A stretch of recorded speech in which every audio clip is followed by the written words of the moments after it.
Hello, fellow collectors. Jambo Comics back again today just to show you a small haul I got, some things I picked up this week. Thought I'd share it with you in the community. Always glad to have everybody stop by and check out some of the books I've got. Sometimes they're okay, and sometimes they're, you know, pretty good. So that'll give you an idea of what we're going to be looking at today. Some good old Alex Schomburg stuff. Got a great Alex Schomburg book I'm going to show you guys later. But first, let me show you some things I picked up. It's a Marvel Spotlight number 9. It was pretty beat. I tried to press it out a little bit, but it's a little better. Looks okay. The spine's roached out there. It's got a nice Mike Plug cover on it and everything, so I thought I'd try to help it out a little bit and give it a little love. And it looks a little bit better than what it did, but it's still probably not in fantastic shape. But yeah, it had a really cool cover. I liked it. The Ghost Rider Spotlight number 9. So there was that. Picked some dollar books up, like we always do. Couldn't pass these guys up. I think everybody loves them. The Stooges with Larry Moe and Curly Joe. This was, I think, the last version of Curly they had in the crew there before they stopped making stuff and making films and everything. I like Curly Joe better than I liked Joe. It was a guy before him, and I just didn't care much for Joe. And I like Curly, and I really like Shemp. I thought Shemp was kind of funny. Had some crazy hair, but yeah, the Stooges. Who don't love the Stooges, right? Good stuff. It was a nice gold key book. And this book here I thought was freaking hilarious, and it was only $1. It's beat to pieces and looks really bad, but Superboy is blind, begging, panhandling out on the corner. He says, "I'll never see again," is what he's thinking. And the woman's saying, "Who'd think Superboy would ever come to this? What a shame." She's giving him money. He's even got Crypto out begging for him there. Pretty hilarious. Blackout for Superboy. It's number 154. DC was crazy back in the 60s. Crazy stuff. And to prove my point, here's a crazy Lois Lane, number 87 from 1968. Somebody wrote the date on there. It's like a date stamp. Or maybe not. So, yeah, Super Lois is fighting Korlar. She's the one who gave you your superpowers. And for that, I'll kill her, kill her, kill her. It's gone crazy. Anyway, that's funny stuff. I love it. Another Lois Lane here. This was a double-sized 52-page 123, and some cool art on the cover there. I just like that. Thought it was pretty cool there. Nice Lois. And yeah, Superman is off chasing an empty spacesuit, apparently. This one did have a nice Golden Age backup story of Batman and Robin facing Catwoman. So yeah, that was pretty cool. I forget what issue number that was from, but yeah, it was a Golden Age story that was from. Pretty cool.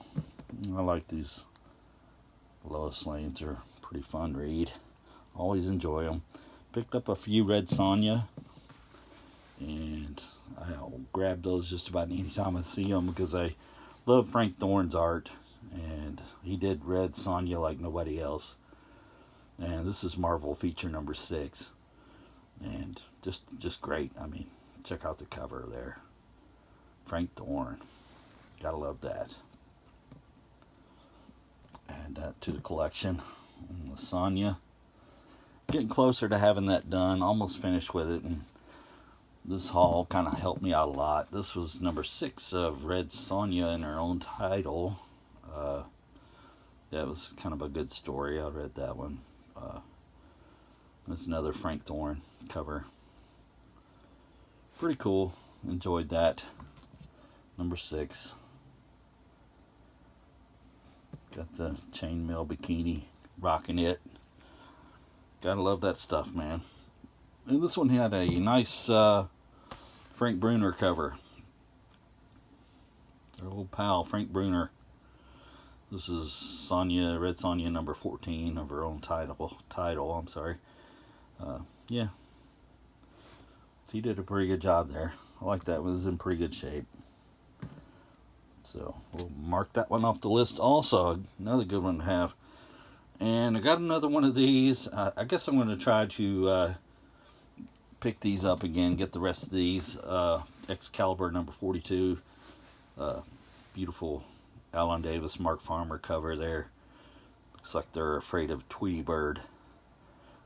I think it's supposed to be Tweety Bird. Prepare to die, he says. Alan Davis is an underrated artist in my book. I think he does really great work, especially on Excalibur here. I thought he had a really good run on that series, and those were always fun to read too. Good little stories there. Always enjoyed them. Got some of these out of the dollar bin. This was reprinting the first appearance of Galactus and the Surfer. I think this was the last of the trilogy there, number 50, I believe, of that story. And yeah, those were really cool. And they're good to read. And this was original art that was put onto the reprint. And I think Mr. John Buscema did this art for this cover here. Good stuff. Like the way that looks. And even though Galactus is all purple instead of having the blue and stuff on him, it's still a great cover. We won't blame John for that. I'd blame the colorist, whoever it was, for that. And we got some more of these. Number 5 of Marvel Secret Wars. I think I'm about finished with this now because I picked up one more of these and it was a hard one to get. This is number 5, and it's a little messed up on the spine there, but it'll do until we find a better copy of it. As I picked up a number 8, and I was glad to get that. Of course, that's probably the most sought after of the whole little series there, the 12, because of the black suit Spider-Man. I don't know, Venom, I guess, maybe before he became Venom or something. So yeah, number 8, and beautiful Mike Zeck cover. And it was in pretty good shape. It had a couple little ticks over here on the spine, but the edges were squared and didn't have no creases or anything, so I'm happy with it. And I'll use that as my one for this run. And like I say, I think I'm close to being done. I might need one more issue out of this run to be finished with it, but yeah, good story, fantastic. Glad to have that.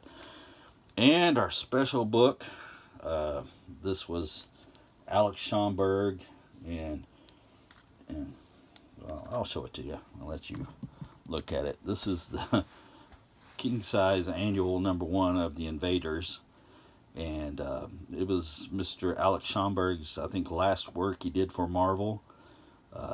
He did a lot of work for Marvel and Timely back in the day. Had this out. There's the Schomburg cover, number 18. This is not Timely, but it's Schomburg. And here's some. He was doing pulps and stuff back in the early days. This is from 1938. Mr. Alex Schomburg. Probably my favorite artist from the Golden Age. And God bless Man Cave Comics sent me this. This is another Alex Schomburg airbrush cover. So glad to have that. But yeah, this was his last work I think he did for Marvel. It had the Invaders, the old heroes from World War II. Amazing stuff. It actually had some original art on the.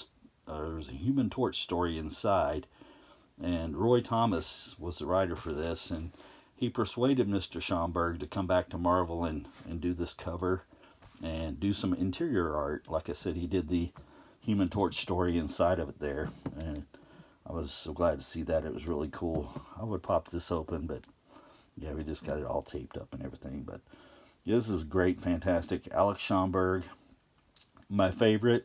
Glad to have that. Add that to the collection and mark that off my Schomburg list. So it's in pretty nice shape, and I think it looks really nice the way he did the cover here. I like the trade up here, how they did the 50 cents and the number 1 in white instead of black. I think it pops with the dark blue background there, and outstanding Captain America and Torch and Subby there ripping the tank apart. Very cool. You can see Mr. Schomburg signed it down here in the bottom left hand corner. Just fantastic art. You can pick this up really cheap, and it's a great way to add some Alex Schomburg to your collection. And like I said, there's an interior story that Alex Schomburg did the art for in it also. And this is wrote by Roy Thomas. So yeah, glad to have that. Glad to add that to the collection. I just want to tell everybody thank you for coming by again. I really appreciate that. Keep getting your names in the contest. Anybody who hasn't subbed up the channel, sub up the channel. Leave me a comment, and I'll put you in the contest. The 200 plus contest is still going on until the 4th of October. And, you know, if you refer a friend and tell them to leave your name in the comments, and as long as they sub up and leave your name, then you get another entry in. Make a video if you like. I've been watching a lot of these videos, and man, I appreciate everybody that's done videos. They've done so much great stuff, and they're just a joy to watch. I like checking them out and see what everybody's favorite characters are. My idea was that you could pick a character from the Golden Age or the Silver Age or the Bronze Age, but if you don't have any Golden Age books, you don't have to include that. You can just put your favorite heroes from the Bronze Age or your favorite hero from a modern age if that's all you have. Just want to see your favorite heroes, and you don't have to do 3 different heroes, but you know, if you want to, that's great. And if you do a video, then you get another name in the hat for the drawing, and you know, increases your chances to win the prizes. And the prizes, check out the 200 plus video from 2 videos ago, and you can see what they are. And I just thank you guys so much. Love the community. You guys are awesome. And Kay Titus and Bub and Roger and my guy Bill over at Comic Mag Musings, all you guys who have helped me out with this, I really appreciate each and every one of you. Thank you so much. Good luck to everybody, and thank you for coming by to check out the video. Have a good day, guys.